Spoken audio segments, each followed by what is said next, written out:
Well, look what you He looking not at. supposed to co-sign him, Drew. Well, I'm just saying, deep down inside, I know you like the Golden State Warriors. It's okay You though, man. do. He likes everything about the Bay Area, man. So earlier we were trying to debate on what we were gonna say, what our hood topic was gonna be, and you brought up peanut butter, crunchy or creamy. I really feel like only That's a maniacs legit. like. That's a legit conversation right there. What'd you Well, say? I feel like only a maniac likes crunchy peanut butter, or a little kid like a toddler, which is equivalent to a maniac. I like crunchy, man, all day, every day. Really, as an adult man, you hardly Yeah. got teeth. You like crunchy. Because it's peanut butter. Butter. Okay, Butter. so Keyword why being not have butter. the peanuts How's in the it butter with rocks in it? Okay, first of all, they're not rocks. They're peanuts. Okay, Sure. rocks are not edible, Drew. I know you know that, right? Okay, I bet you like mayo too, don't you? smooth. I like Miracle Whip. I don't like mayo. I'm telling you, smooth peanut butter give you the runs. I told y'all that. Smooth peanut butter ain't good for you, man. It ain't It's good too for smooth. It's not good for you. Well, I feel It's like- not good to eat peanut butter smooth. It's just it makes your stomach act up. That don't make sense. Why does that I'm, make I'm sense? still sticking to my thing. Only a maniac likes crunchy peanut butter. We'll let Hey other man, people. you say maniac, I say genius. I mean, Savage. Me and Raw Dog are savages. I like crunchy peanut butter, sir. Is Yeah, it I in mean- your house right now? Yes. It ain't. Yeah, I think it is.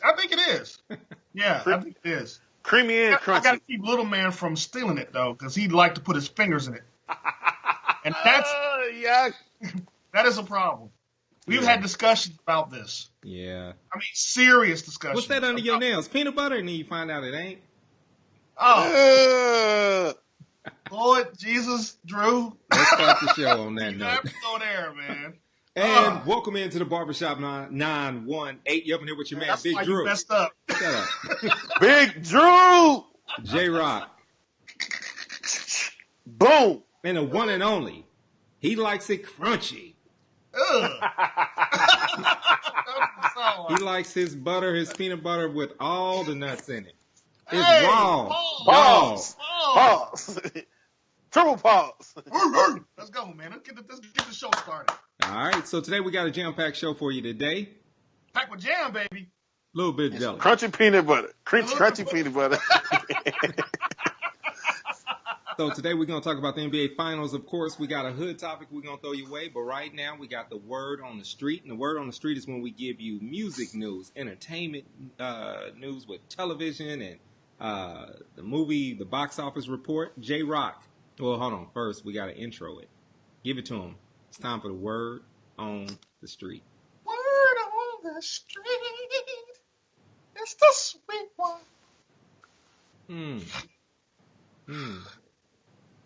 Makes me emotional when I think about it. Every How week. great that theme song is. I don't understand how you can be such a condo. Like, how do you just channel all of that? Just It's all God. It's all God. It ain't me. Let him use you. I'm Let the him vessel. use you. I am the vessel. He is the architect. yes. Did I say that right? Pastor Drew, did I say that right? Yes, you did. J-Rock, what you got? All right. For the Billboard charts this week, coming in at number 10, we got Jermaine Cole, J. Cole with KOD. Number 7, Little Baby. Harder Than Ever, Little Baby. Number 5, Cardi B, Invasion of Privacy. Number 4, ASAP Rocky, Testing. Number 3, Wait. What's the name of A$AP Rocky's album? Testing. What does that Testing. Not mean? testes, but testing. So, like, I don't get it. I'm testing.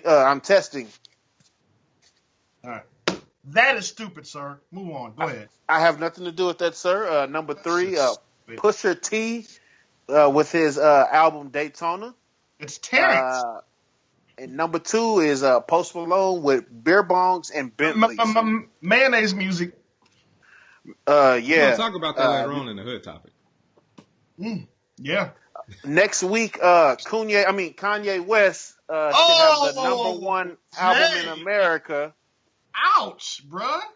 He's sold over. He's projected to have sold over 175,000 copies. I don't know how many I don't know how many of the homies purchased that, Can't be but that. we should see next week. That's all I got for No, music news they this played week. that, they played that one song, the Oopty Oopty and Hoop to Hoop. They played that on the radio yesterday. I couldn't believe it, man. It's That not even on the album, so I heard. they played it on the radio. I'm like, this is ridiculous. This is ridiculous. Kanye is. I'm done. I'm just done. I'm just done. He was better off when he had the stuff in his mouth from the accident. Yeah. Through You the notice he kind of looked wire. like Curtis Blow a little bit back then? Did y'all see that resemblance? It was a little bit. Just go back and look at the old pictures. Curtis Blow and Kanye? Yeah, back right after the accident. He kind of looked like him. The mouth, the way. Kanye could have been his son. He could have been his son. Yeah. Who's to say that Curtis Blow isn't Kanye's dad? Kanye's dad? I don't know. Who's to say? Yeah. Is that all you got, Jay? Well, Yep. that's all I got. The box office trumps. All right, Raw what's the Dizzle. box office chumps for the week? All right, number 5. We got Book Club, made $7 million. Still in the top 5 at number 4 is Avengers: Infinity War. That's pretty impressive. It is impressive. They made $10.5 million. A new one, a new movie called Adrift, which basically sounds like a chick flick, came in at number 3 with 11.6. Deadpool 2 came in at number 2 at 23 million, and number 1 again for the second week in a row is Solo, a Star Wars story, at number 1 with 29 million. Now, it still ain't making as much money as most of the Star Wars movies that have come before it, but it's still number 1, so it must be doing something right. And at now check this out. Hold up. Check this out. Where is it at? Okay. So, Tyler Perry's Acrimony. Yes. The Acrimony Report. Right. At last week, it was 42. Mm-hmm. This week, it goes up 3 notches to 39. Praise God. What? Yes, that mug made 49,000 last week. God is good.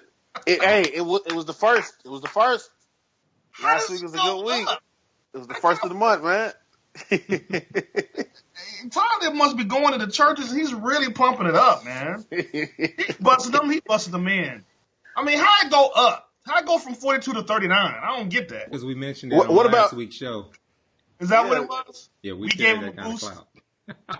What about Black Panther? Black Panther. Black Panther I'm is a at pre- it was 17. at number 14, It's at and 17. it went down to number 19. Ah, nice. It made Dang. 246,000.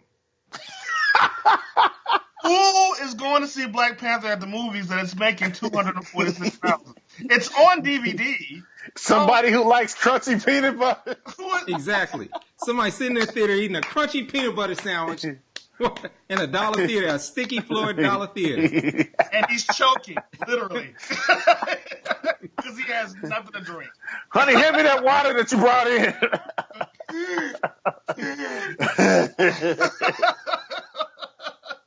All right, He's eating a so- honey clump. This Friday, the only movie worth mentioning is a remake of Ocean's 11. It's called Ocean's 8. Basically, it's Ocean's 11 with an all-female cast. With, Sandra Bullock. Rihanna. Yeah, Rihanna's in it. I'm sure she ain't got a whole lot of speaking. But Rihanna's in it. Anne Hathaway, Kate Blanchett, Mindy Kaling, who I love. I love Mindy Kaling. Mindy Kaling's odd, where sometimes you look at her and she's like, "Oh, okay," and then other times you go, "Ooh." I don't know why that is. She has that look where It's like a lighting the thing. You think it's a lighting makes her lighting look good. situation? It's like at the end of the club, at the end of the night, it's like, oh, Yes. it's a lighting thing. She It's like jokes that about that. She would joke about that on her show all the time. They're like, She really has. It's like the Seinfeld episode, the woman that kept, every time the bad lighting hit, she was like, but in a good light. That's Mindy Kaling. I don't understand. she's in Wrinkle in Time, which you can rent now, I believe. And I watched it on the plane. It is. I went to the movies to see it too. It's one that I would suggest you go out and get if looking for something to rent. No, I don't think I'm going to do that. Oh well, yeah, you ain't got no kids though. That age that's in that demographic, but I do have a kid. I mean, yeah, honestly, it's not that bad of a movie. Have you read the book before?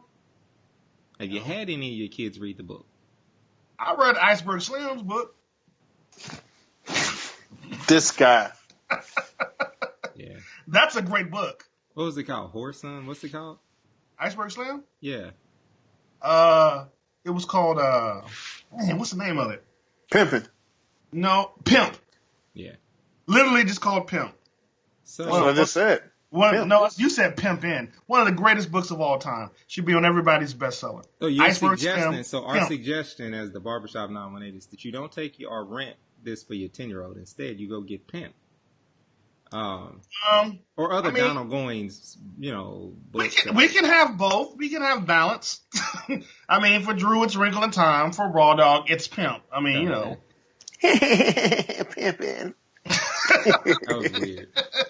That's some old peanut butter sandwich stuff. Crunchy peanut butter. With no jelly, right? Just straight peanut butter.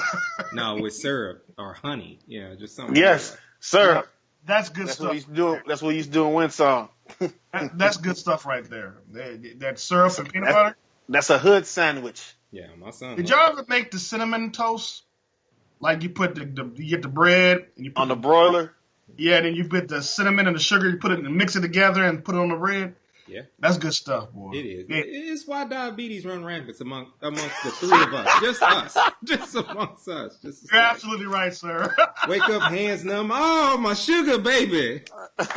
She knows what to do. She rushing blood back to your hand. Cut my foot off.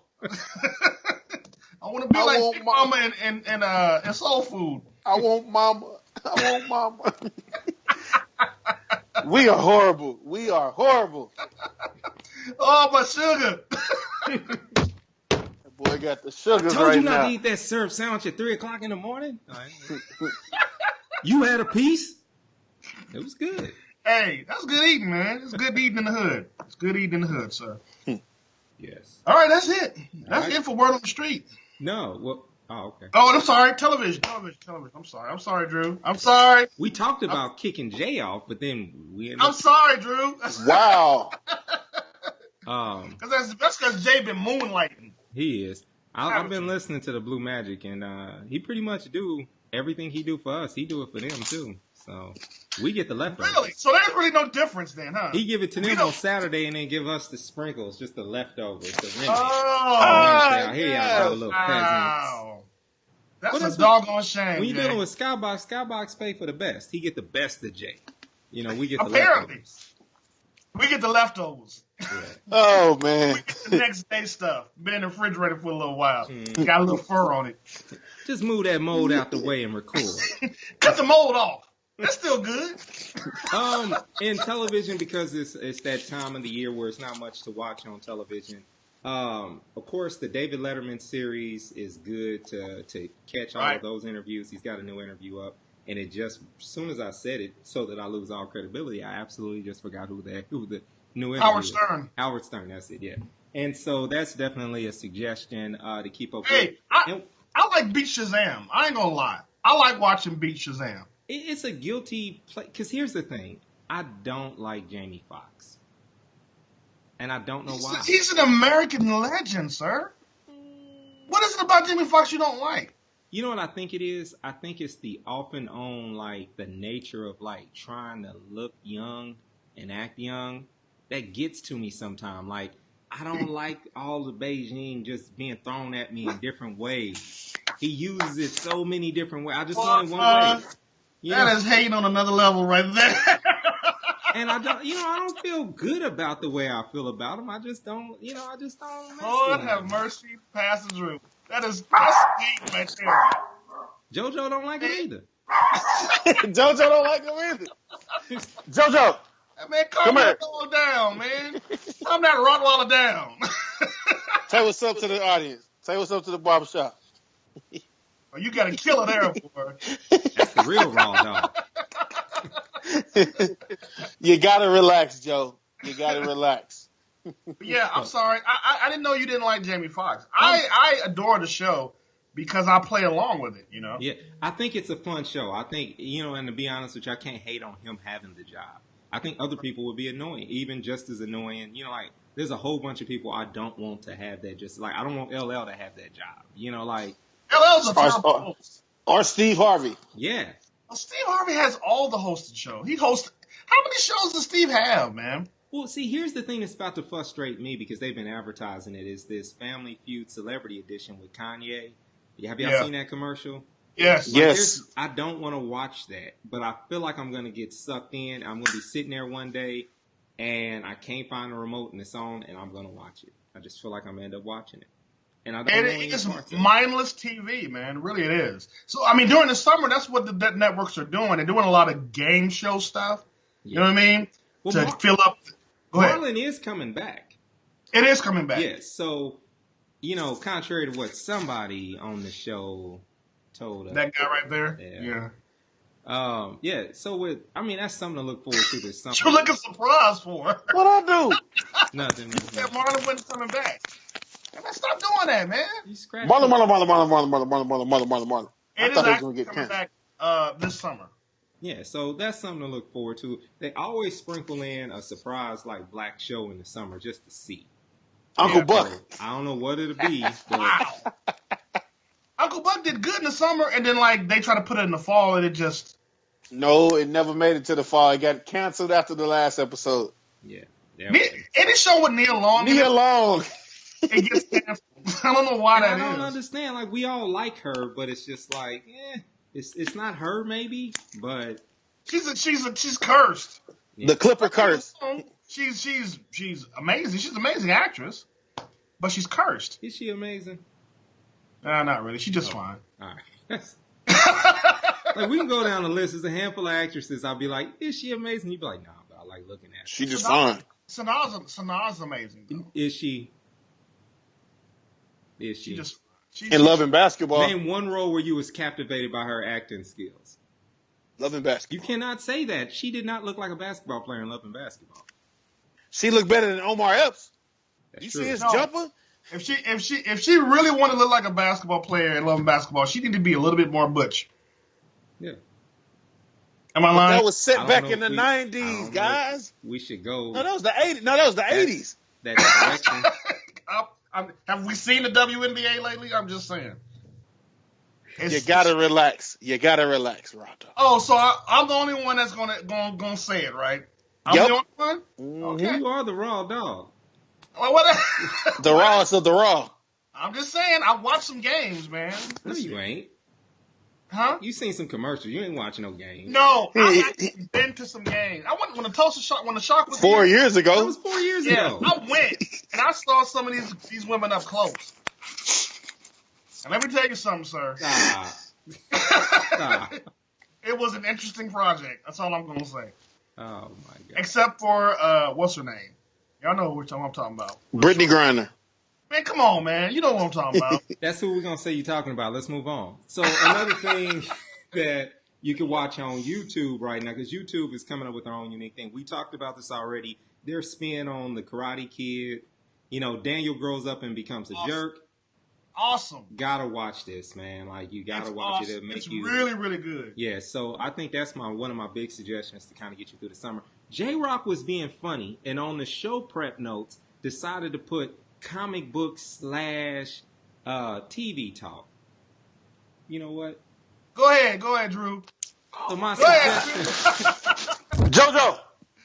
My read for the week is The Falcon. So The Falcon is wrapping up the Vampire in Brooklyn series, right?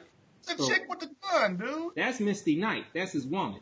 Is that Misty? Oh, I didn't know they were dating. This has been a long time, bro. Yeah. So Falcon and Misty Knight come together in this episode, and I hate to be, or this edition, and I hate to be, give you a spoiler, because if you've been reading it and you hadn't read this latest edition of The Falcon, it's kind of just been this thing where he came back and said, hey, girl, I want you back. She was like, I'll think about it.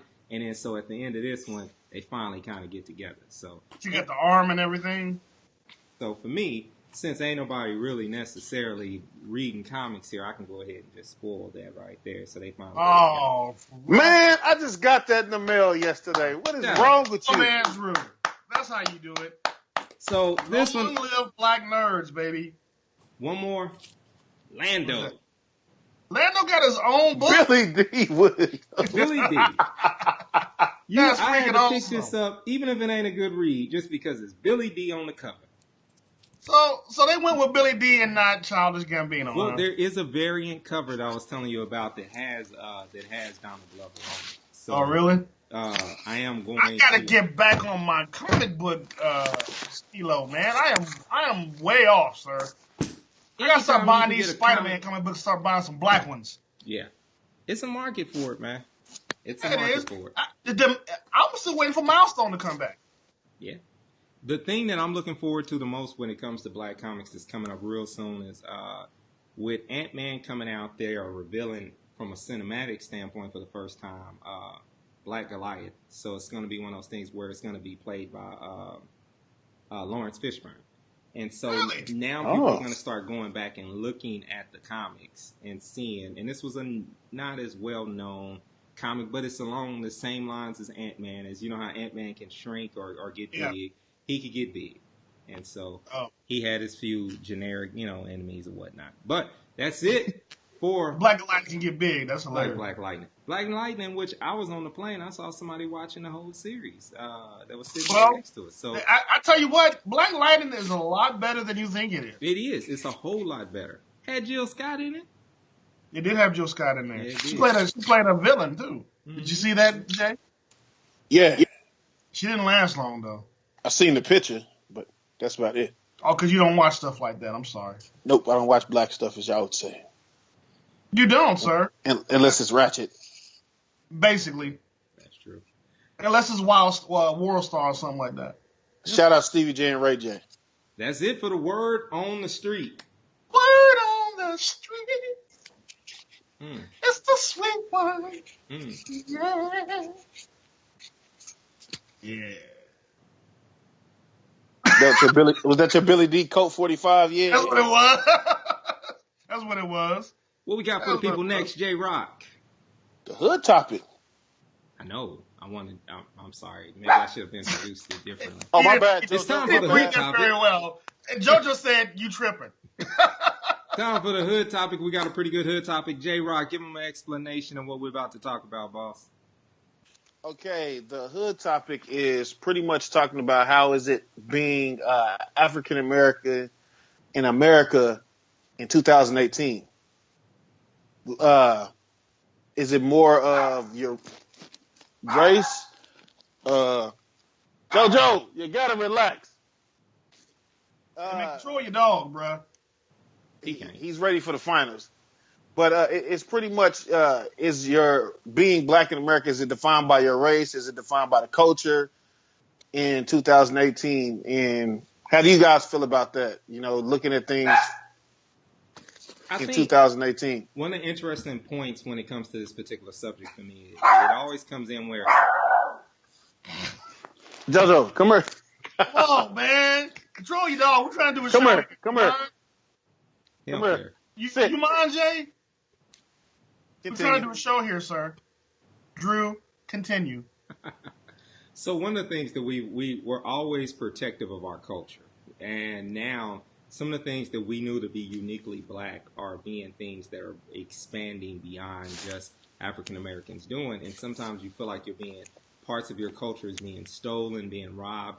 And then you hear this new generation of kids grow up and say, well, they're colorblind and they don't see race. But we're losing so many different things left and right. It's kind of hard to decipher. So what will the next generation, what is the definition of blackness? What are we then? Because we're starting to lose some of those key factors when it comes to being known for music or whatever the positive stereotypes were. They're starting to all just kind of be stripped away. So that's kind of the question I really kind of had with it, because I am recognizing that we are losing a big chunk of what we identified as part of us, when it comes to culture. But are we innovating though? Are we at a standstill at this point as a culture? Well, are we, because for a while there was always something new coming out of our culture. Yeah. And at some point it just kind of stopped. And there's nothing really new coming out of our culture, and what we did have has been appropriated by what I call culture vultures. You know, Yeah. so if we're not innovating and we're just kind of like doing the status quo, we actually we're what's weird is we're actually participating in our culture through the eyes of the culture vultures, which is Right. weird. That's the frustrating thing because we were always known for our style. Whatever it is you gave us, we made the best out of it. And now, like you said, it's at this point where it's like what we wore on the streets was what we wore on the streets, but now it's being filtered through some of these big fashion houses that have existed for hundreds of years, that have been around when we were still enslaved, you know what I'm saying? And now we're wearing their clothes and saying that this is what's hot and this is what we should wear instead of really having that innovative tone, or really just pursuing something that's unique. And I think that's the best way to kind of answer this question. It's really just projecting because we don't know what the next generation is going to do or even what we can do as this current generation to really usher in something new because I style. think I think activism is the thing that stands out. That's the one thing that can't be appropriated. Because as you can see, when we're activists, when we're standing for something, that's when mainstream bites back. That's how they took Black Lives Matter and made it into something that it totally wasn't. You know what I Yeah, mean? yeah, Uh, Especially now in the Trump age. Anytime people of color get together and decide this is what we believe in, somehow somebody is going to find some kind of way to kind of besmirch it and muddy it and dirty it, or they're going to appropriate it and dilute it. So our activism really is the only thing we have left, and yet we allow the mainstream to really take the air out of our activism. yeah. So, like, what has Black Lives Matter done recently? We don't even know. We have to wait until the next tragedy for Black Lives Matter to spring back into the mainstream. It's not a good deal. Yeah. Even our activism is somewhat stilted. Yeah, I think that is one of the best things that we do have is that we do because you take a look at Steph Curry standing up and saying, "Hey, I don't want to go to the White House," and now it's a growing trend to the point where the president is beating him to the punch by saying, well, the Eagles aren't invited, But all of this kind of started by one black man standing up saying, "I don't want to be there. I don't want to have any parts of that." And now it's a growing trend where people are starting to recognize some of these things. So I think that is one of the avenues in which I want us to be able to take that and learn and just really just continue to go and with it a step further like we did with the nomination of Barack Obama. Like take it from just being able to sway the public opinion momentarily to actually being a force that elects officials that look like and represent us. And actually put people in office and care about midterm elections and policy changes, we have the potential to do that. It's organizations like the one you mentioned that if they weren't silenced in the media, that they could have that influence. Black Lives Matter could have that influence. But I think this is a question that is, it's a difficult one to talk about sometimes, but it's an important one I think that we always should kind of review because it's like, well, it makes me always think, well, what can I do as an individual to lead the way into the next generation? Because what's next, man? Like, we've got to figure it out. Are we going to take over the movie game? Can we? What can we lead the way in? What can be the next thing that helps define this greatness of who we are, that's being left out of mainstream culture. I think we're at a crossroads right now. Yeah. We're trying to rediscover who we are because we're not a monolith. We don't all think the same thing. Right. That's for whatever reason, mainstream thinks that's what we all think the same. I mean, obviously we don't all think the same. That's why we have black Republicans. Go figure. But we're in a crossroads of what it is as a culture we're going to be in the future, and that's why I think everybody went so crazy over Black Panther and kind of the futuristic, excellence that it showed in the movie. Because it was like, oh wow, look at that. Because it's almost like we hadn't even thought about that's something that could possibly happen. So we're at a crossroads right now as a culture. Because everything we do is going to get picked apart. So with the question of like what is what is black culture? When I hear or what does it mean to be black in America right now? When I hear that question, I also hear individuals say things like younger people say things like they don't identify as black, or they don't see themselves as black. What is that? What's the downside of that? If there aren't things that they can identify and say, hey, this is worth me adding to or attaching this label. Most people are seeing it and saying, okay, I don't want to be labeled as black. I don't want to be labeled as anything other than what I want to be today. What do we lose out, or what do they lose out on when that happens? They not. Go ahead. I'm bad. Go ahead. Go ahead, Jay. No, I was gonna say they're losing out on the education that they are not getting. Like us growing up, we come from households. We may have not had our father in the household, but we had good cultures. We had mama, we had big mama, we had auntie, we had uncle, we had all of our family. We may have had family members who had went to jail and everything, but they displayed good culture. They let it be known that you are a African American, you are black in America. This is what you deal with on a day-to-day basis. But this new generation, it's like something is missing right there. And it's just everything starts at home. Like with we go out and we like, okay, this kid is acting up and everything out here acting a fool. It's learned behavior and it's the culture that they were raised in. It could be something as simple as, mom and daddy, they fight every day. So that's the only thing that they know about as far as with solving an argument is to just argue and fight.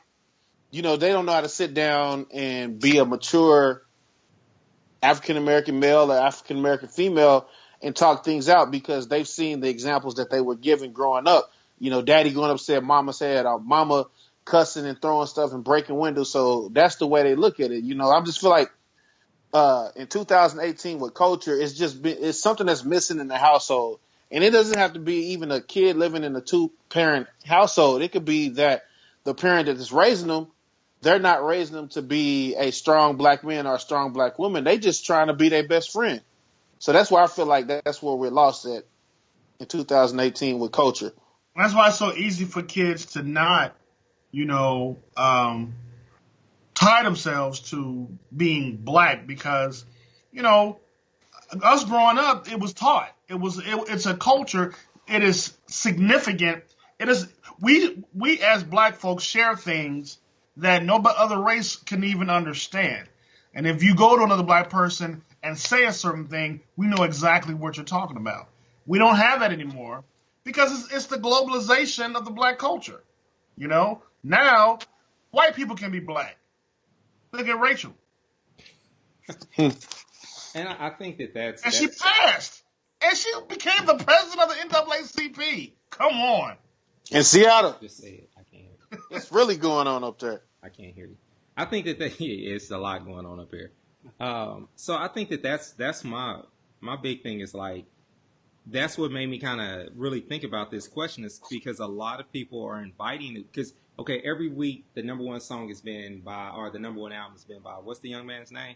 Post Malone. And how do you know what I'm saying? But we've always taken rap and said, okay, it's ours, with the exception of a few different things here and there. What's the difference between him, outside of skill?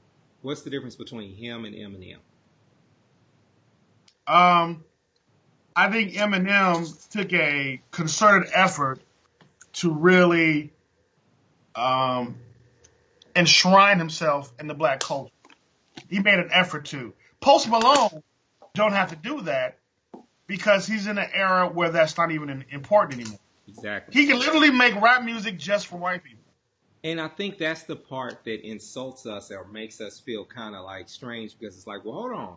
There should be a fee. We feel like there should be something you should have to do in order to enter in and take something from our culture. If not, we feel like we're reliving Elvis all over again. we're Pretty much. reliving someone just stripping and taking our culture from us, and it leaves you feeling like, okay, well, what are we gonna do in order to be able to say, hey, this is ours, this is something we won't, Right. we never want taken away because we deserve, the respect of, of that. Keep in mind, Post Malone, his song hadn't even been played on the black radio station till like maybe his second album. All of his songs were being played on the white radio stations. That's how he got big. It was hip hop for white folks, and so he didn't even need us. He didn't need, and Eminem had to get his stripes from us. He had to get the stamp of approval. And he Now, stayed. Post Malone crossed over when he put 21 Savage and the guy from the Migos on this song. But do you understand? He yeah. crossed over to us using music that's ours. You know what I'm saying? That's the only That's reason. how I made it to the black radio stations, by using them, because before I didn't even know who the dude was. Yeah, he had a song called White Iverson that was huge on the white radio stations. Never played on the black radio stations. But he didn't need them. He didn't need the black radio stations. He made hip hop music for white folks. Now, that sounds crazy, but that's what he did. And you almost can't even hate on this hustle. But it does makes you kind of sit back and go, wow, is that where we are now? So let me ask you something. Is there a little bit of hypocrisy involved in our line of thinking sometimes? Because we're always kind of like in a self-defense mode. But when you get into like a self-defense mode, or you get defensive, you tend to also do things irrationally. So like, are we being hypocrites when we're not necessarily upset when, let's say, black women go and dye their hair blonde? Or are black men, adjust to do something that you would say is on those things? Nor does that other race call us out for saying that we're stealing from them. Well, we're minorities. So it's okay? It's always a pass? Hey, man, it's a pass when you're a minority. That's why we are, because we're in the minority, okay? All right? The majority, hey, man, you're the majority. You got to take that too. We take a little bit. We take this, y'all take that. It's too much, man. It's too much. And hip-hop culture, I grew up in that, man. That hip-hop really kind of began when I was a kid, man. And I take it personally when I see it kind of bastardized, so to speak. And that's the way it's, and not just from rappers who may not look like me, but even the young guys who are doing it now. They have no type of respect for those that came before them. They're real quick to diss, even somebody like a Nas, they're real quick to diss them simply because, well, I'm the new thing right now. And so not only are we being picked apart by culture vultures, but it's being diluted by young black men who have no sense of history. Yeah. And I think that kind of answers that question I had posed earlier. Was like, what do they lose? What do this generation of kids lose when they make statements like, well, I don't know color, I don't see it? Because here's one thing that we do know that's true from watching the news and everything else. You may not see color. The cops do, though. And a lot of Americans do. And you'll be faced with that reality when you're with your black friend and you're wondering why he's being treated more aggressively than you. Or when you get a black girlfriend, because you don't see color, or a black boyfriend, you don't see it, and then you see when it's forced upon them that there's some, that they have to deal with this demonization of who they are, this inappropriate, like it's not who they are as a person. That's and then they have to, and that's when you deal with real life. So I always, I'm not making fun of anyone, but I've always just kind of chuckled at the individuals who say, I don't see color. And I've always challenged the notion because it's like, I have a rich and beautiful color. Like, if you don't see it, that's sad. Like, I'm brown. Like, I need you to know that I'm brown. And I'm okay with it. And you're a different color than I am. And you need to see that because we're going to have different experiences. Yeah. My experience will because I'm not one that's going to just complain and say that the black experience has to be associated with just injustice. It is a huge part of our narrative. It's a huge part of the story. But it isn't the whole story. We have more to celebrate than I think mainstream culture wants to give us credit to, or that we even want to give ourselves credit to. When we were watching the Rachel documentary, you notice that most of the black women stood up and said, okay, well, Rachel, you haven't gone through all of this negative in order to be black. Right. And it's like, well, hold on. What about all the positive that qualifies this experience? You know, when we joke about it, but the getting together, having to, you know, all the things that come along with being a minority, that comes along with, you know, being in this country that bonds you together. A perfect example, even though it's a television show, a fictional television show, but Good Times, the whole idea of what Good Times was is a big part of the black experience that was good. It wasn't always a struggle. When you watch the show in like when you really looked at what they were going through, it wasn't always a problem. There were good times, hence the name of the show. So the good parts, the good parts of our culture just isn't being celebrated as much anymore. Hip hop and other things are by us. Yeah, by us. And that's the part I don't want us to lose. Because someone could take a look at our hood topic and say, well, you guys are race baiting, or you're talking race, you know, going, no. We just believe that there's beautiful parts of our culture that can be celebrated. And I'm not mad when people of other colors, even if they're in the majority, celebrate theirs. I believe that I can celebrate mine, and it does not demean or down your culture. Yep. Soul Train dance, the Soul Train line dance, that is part of our culture. It happens at every black party. Even though there was an Asian woman always in every Soul Train line. Getting it every time. I loved her. But have you seen her lately, though? Ooh. Nah. She look like a Cabbage Patch doll. Well, she gotta be at least 60. And she's a 60-year-old Cabbage Patch doll. All right, that's our hood topic, gentlemen. You guys good? Good to leave it there? All right, NBA Finals. Who gonna win tonight? Game 3. Pivotal Game 3. Cleveland. Sweet. LeBron James, huh?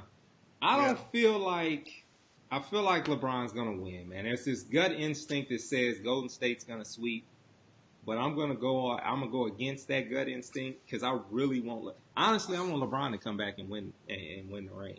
I need him to, man, but it won't happen. Jay don't want that. He don't want that at all. That would hurt his feelings.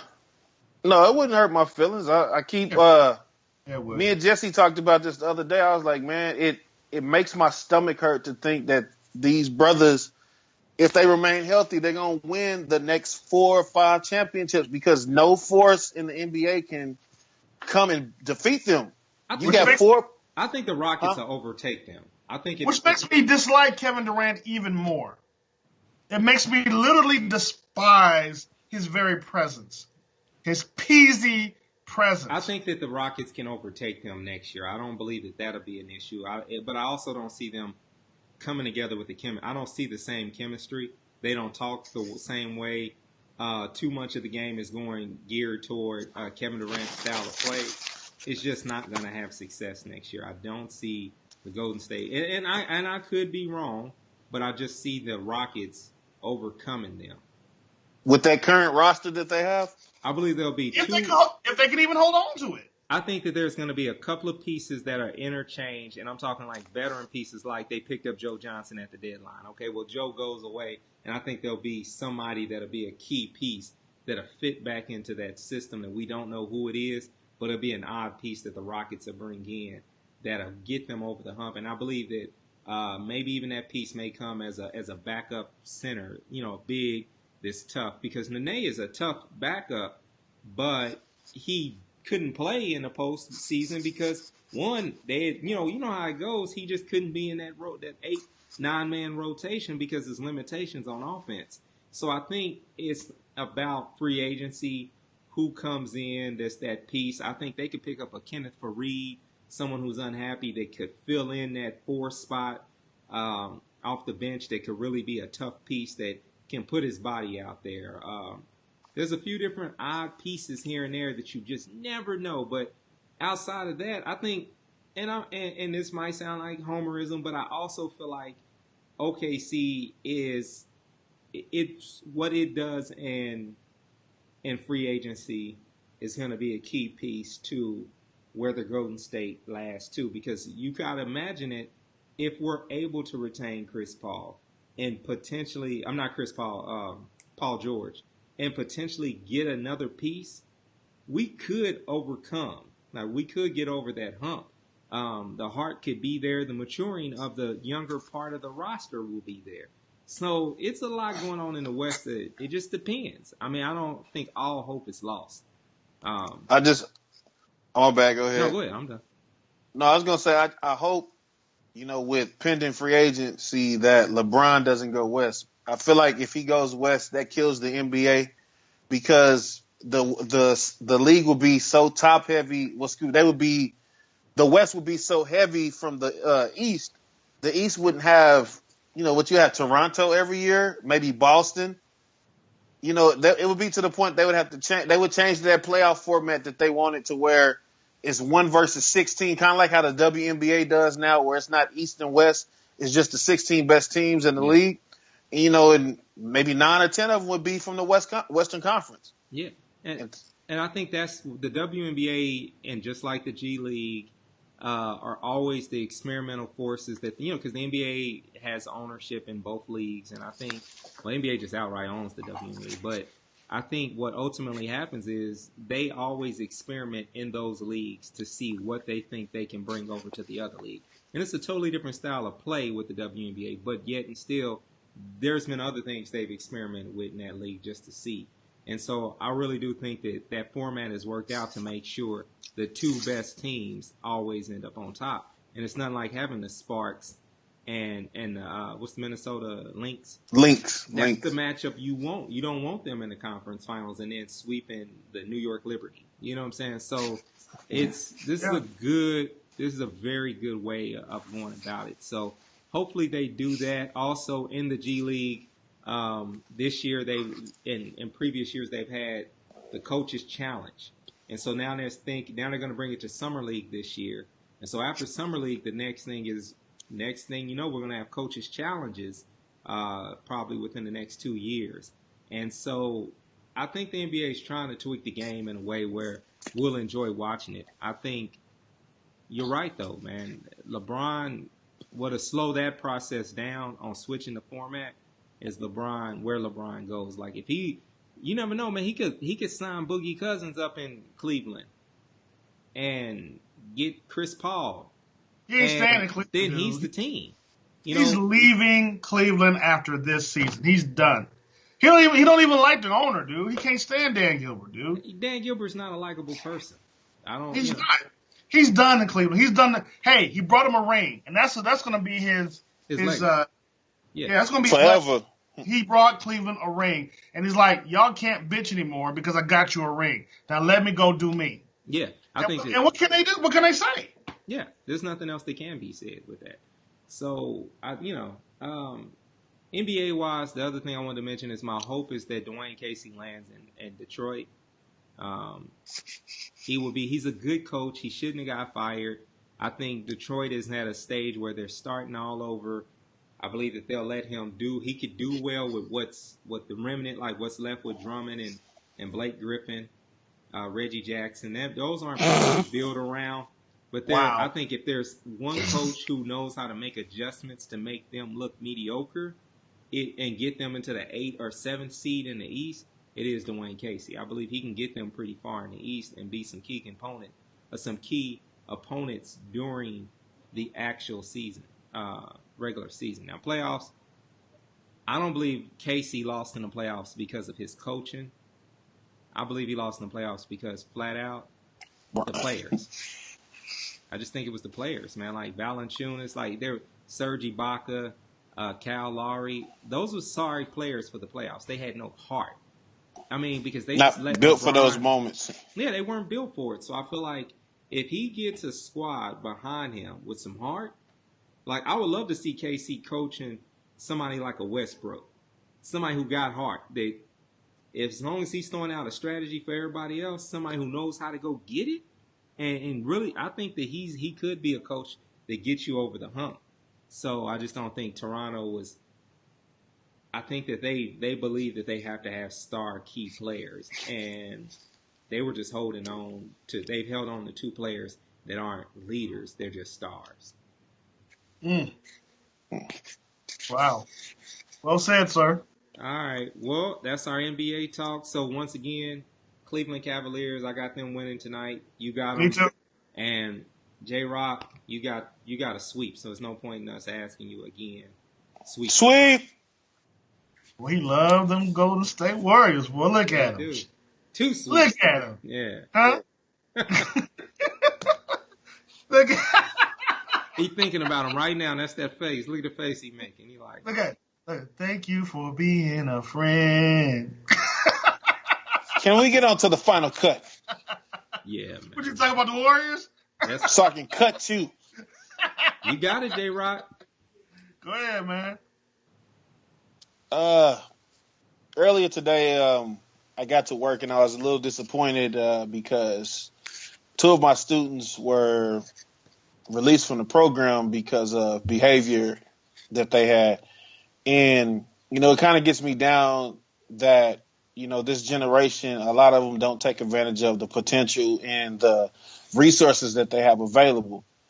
Some of the things that my job have as far as with getting a driver's license, helping you get into college, maybe advanced training and all these things. These are things that I didn't have available when I was in high school. I sat out a year of high school after and before I went to college. I sat out a year. And sometimes I just, it brings me to a point that, we need to take advantage of the resources that we have. Young people, they always talk about nobody's here to help you. Nobody's here to help me, blah, blah, blah.